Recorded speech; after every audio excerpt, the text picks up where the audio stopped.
$260 million for Gnss and imagery, written by Daniel Bishton, published May 9, 2018 on www.spatialsource.com.au. Spatial Source is a news website based in Australia that reports on news surrounding mapping, geospatial surveying and geodata.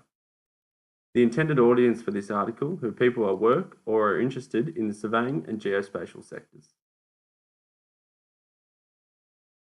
The central theme of the article covers the funding allocations made by the federal government in the 2018 state budget.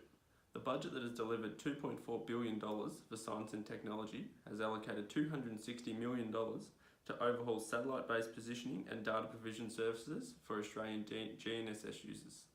These users include pilots, banking sectors, food delivery services and many more, and is a rapidly growing sector within Australia and worldwide. $160.9 million has been allocated to develop a dedicated SBAS system for Australia. The new SBAS system will allow accuracy of up to 10 centimetres across Australia and its maritime zones such as Port Phillip Bay. The article goes on to list some of the benefits we will see after the new SBAS system is introduced. Virtual fencing for farms will allow farmers to better manage their cattle over large areas. This could be extremely useful for the large cattle stations in Northern Australia. Currently, helicopters are used to locate and round up the cattle when it's time to move them. Regional aviation will also benefit from the new SBAS technology. Services such as the Royal Flying Doctor Service will be able to access more remote and small landing strips and navigate more difficult terrain such as canyons.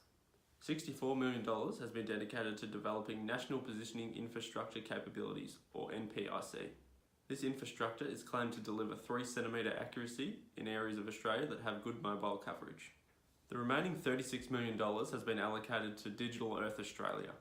Digital Earth Australia uses satellite data to track physical changes across Australia in high detail. Its world-class infrastructure detects soil and coastal erosion, crop growth, water quality and changes to cities over time. This funding will help researchers, governments and businesses learn more about the changes currently happening in Australian climates. The Australian and New Zealand government have both invested in this project. The project will be undertaken by many companies, but led by Geoscience Australia. Spatial Source is a website that reports on news within the spatial sector. This may indicate that the author is biased towards the topic and thinks that the technology will make a bigger difference than it really will. The author, however, does not make any outlandish claims about the accuracies that can be achieved with the new systems. All the accuracies stated in the article are quotes from politicians and experts that have extensive knowledge in the area. The article is factually correct with my knowledge of GNSS and how SBAS systems work and the accuracies they can achieve. The real-world examples listed are already being tested and trialled in other parts of the world. The use case for farmers using virtual fences is already being tested in Australia, as indicated by Elder in his guest lecture. And the improvements that can be made in regional flight have already been successfully tested in New Zealand. The article accurately reports on GNSS technologies. All the accuracies claimed within this article are achievable using an SBAS system. There are many countries around the world that already have SBAS systems in place. USA, India and Russia are a few examples. These countries already have access to the level of accuracies claimed within the article. The impact of this article on Australia and globally is positive.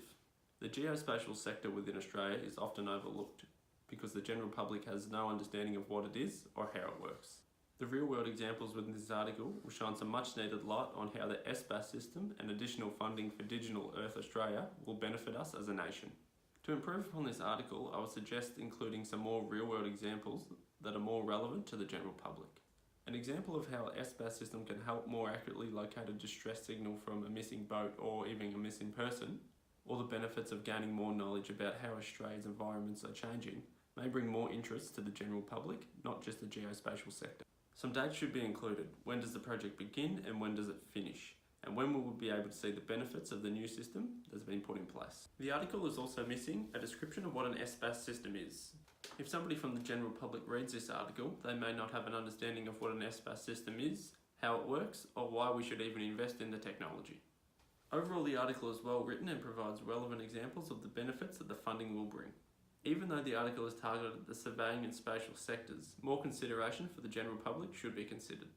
There was a lot of excitement in Australia around the spatial sector. The announcement of an Australian space agency has generated a lot of excitement in the sector. This excitement may lead to some of the general public wanting to learn more about GNSS technology and the benefits it can provide.